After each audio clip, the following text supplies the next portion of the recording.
बिल्कुल, देखिए सुबह जब कांग्रेस के प्रदेश अध्यक्ष चौधरी अनिल कुमार पोलिंग बूथ पहुंचते हैं अपने मताधिकार का प्रयोग करने, तो उनको पता चलता है कि वोटर लिस्ट में उनका नाम नहीं है। उसके बाद वो चुनाव आयोग से इस बात की शिकायत करते हैं। हालांकि कुछ देर बाद चुनाव आयोग से उनके पास फ़ोन आता है और बताया जाता है कि आपका जो नाम है वो शिफ्ट कर दिया गया है, लेकिन शिफ्ट कहाँ किया गया है ये नहीं बताया जाता। और इसको लेकर के वो काफ़ी ज़्यादा आक्रोशित नज़र आते हैं और उनका कहना है कि कहीं ना कहीं ये साजिशन नामों को हटाया गया है ताकि कांग्रेस जो है वो बढ़ चढ़ के इस चुनाव में हिस्सा ना ले सके। उस बूथ पर और भी करीब 10 से 12 लोग थे जिनके नाम कटे हुए थे। वो लोग भी गुहार लगा रहे थे चुनाव आयोग से कि कम से कम उनका नाम तो इस वोटर लिस्ट में होना चाहिए, क्योंकि 2019 में भी उन्होंने मतदान किया था, 2020 के चुनाव में भी उन्होंने मतदान किया था। और यही कुछ तस्वीरें अगर हम बात करें तो अन्य पोलिंग बूथों पर भी नजर आई। कई पोलिंग बूथों पर मतदाताओं के नाम कटे हुए पाए गए और उन्होंने कहा कि इस तरीके की जो खामियां हैं वो कहीं ना कहीं दूर होनी चाहिए थी, लेकिन वक्त रहते दूर नहीं हो पाई है। यही वजह है कि भारी संख्या में लोगों के नाम वोटर लिस्ट से गायब रहे।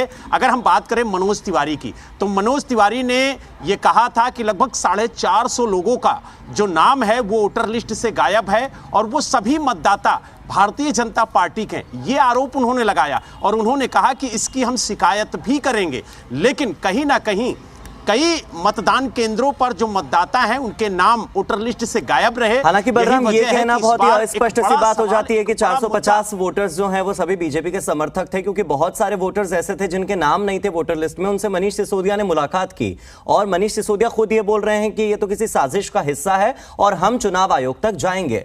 मेरे साथ मेरे सहयोगी प्रमोद शर्मा विनोद नगर से जुड़े हुए हैं। प्रमोद, जैसे मैं देख पा रहा हूं विनोद नगर में विनय शंकर दुबे है, कुलदीप भंडारी है और रवि नेगी है। ये तीनों प्रत्याशी इस बार मैदान में हैं, आम आदमी पार्टी, बीजेपी और कांग्रेस की ओर से। तो किस तरह की प्रतिक्रिया विनोद नगर में देखने को मिल रही है?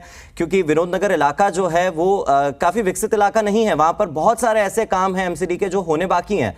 तो किस विश्वास के साथ और किस भरोसे के साथ लोग आ रहे हैं मतदान देने, या नहीं पहुंच पा रहे हैं मतदान के लिए? बिल्कुल, देखिए यहाँ पे हर मतदाता चाहता है कि वो आए, अपने मताधिकार का प्रयोग करे, लेकिन यहाँ पर कई सारे लोग हैं जो दूर दूर से आ रहे हैं और अपनी जिम्मेदारी को समझते हुए मतदान करने के लिए आए थे, लेकिन उन्हें यहाँ से मायूस होकर लौटना पड़ रहा है। इस वक्त हमारे साथ वीएन कंसल साहब हैं जो कि पास की एक सोसाइटी में रहते हैं, 2001 से यहाँ पर रह रहे हैं। हर बार इन्होंने मतदान किया है, लेकिन आज इन्हें अपनी पत्नी के साथ वापस लौटना पड़ रहा है। सीनियर सिटीज़न है, 75 साल उम्र है, इन्हीं से जानते हैं। इनका कहना है कि इनका नाम भी जो है वो वोटर लिस्ट से कट गया है। सर, ये बताइए, आप यहाँ पर वोट डालने गए थे, वोट क्यों नहीं डाल पाए? नहीं, वो कह रहे हैं कि आपका नाम है ही नहीं, डिलीट कर दिया आपका नाम। और जबकि मैं तो हम यहीं रह रहे हैं। यहाँ का हमारे पास वोटर आईडी कार्ड है, यहाँ का हमारे पास आधार कार्ड है, ड्राइविंग लाइसेंस मेरा यहीं का है। उसके बावजूद कह रहे जी आपका नाम तो डिलीट कर दिया। मैडम, आप कहाँ से, आज घर से आई हैं या कहीं दूर से आई हैं वोट डालने? हमारे बेटा गुड़गांव में रहता है, हम उनके पास गए हुए थे। हम गुड़गांव से आए हैं वोट डालने के लिए, लेकिन हमारा नाम डिलीट कर दिया। बिल्कुल, यहाँ पर और भी है। माता जी, आपने वोट डाला क्या? नहीं डाला। क्यों नहीं डाला? ये लिस्ट में नाम ही नहीं है। लिस्ट में आपका नाम नहीं है। इससे पहले वोट डाला है? पहले डालते रहे हैं, ये पहले यहाँ रहते थे और ये एड्रेस बदलवाया, अब आया ही नहीं। मैंने भी अभी वोट डाला नहीं है और मेरे को वोटिंग का लिस्ट में से नाम यहाँ पे अंदर तो मना कर दिया है।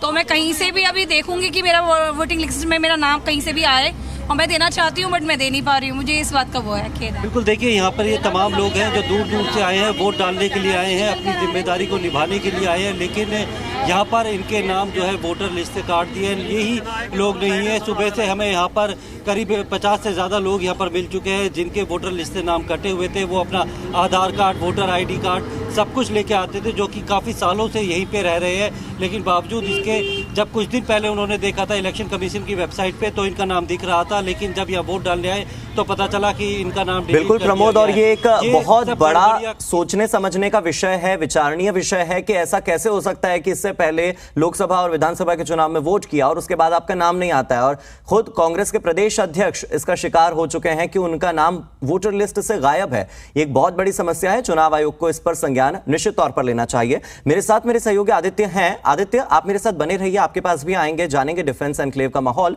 लेकिन वरिष्ठ पत्रकार संदीप चौधरी इस बीच हमारे साथ जुड़ गए हैं। संदीप जी, बहुत बहुत स्वागत है आपका एमसीडी के महासंग्राम हमारे इस खास पेशकश में। जिद दिल्ली एनसीआर हरियाणा लगातार जो अपडेट दे रहा है नगर निगम चुनाव को लेकर, उस पर हम बात कर रहे हैं। संदीप जी, देख पा रहा हूं कि अभी तक मतदान का प्रतिशत बहुत कम रहा है।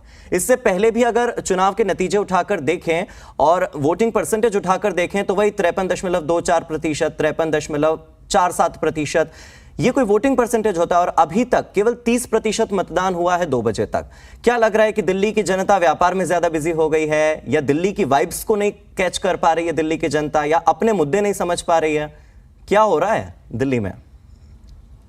देखिए, दिल्ली की जनता की अगर बात करें या वोटिंग परसेंटेज डाउन होने की बात करें तो कहीं ना कहीं लोगों में एक तो जब चेंज की तरफ वोट होता है, परेशान होकर वोट किया जाता है। जैसे हमने कई स्टेट्स में देखा तो वोटिंग परसेंटेज बहुत ज़्यादा बढ़ जाता है। और दिल्ली का कल्चर कुछ डिफरेंट है। दिल्ली के लोग इंजॉय करते हैं, वो कोई भी हॉलीडे होता है या इस तरीके की जो भी टाइमिंग होती है, जैसे इलेक्शन का टाइम आ गया तो कहीं ना कहीं वो घर से निकलने में या रेस्ट करने में बिजी हो जाते हैं, या कहीं घूमने के लिए वो आउटिंग का प्रोग्राम कर लेते हैं। कुछ लोग उत्तराखंड की तरफ निकल जाते हैं, कुछ लोग आसपास की जगह निकल जाते हैं। तो कई रीजंस हैं जिस वजह से दिल्ली का वोटिंग परसेंटेज कम है। लेकिन मैं मानता हूं कि जब भी परिवर्तन के लिए वोट होता है तो वोटिंग परसेंटेज बहुत हाई जाता है।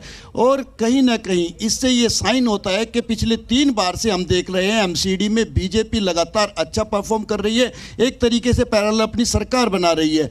तो इस बार भी मुझे नहीं लगता कि आम आदमी पार्टी या कांग्रेस उस स्थिति में है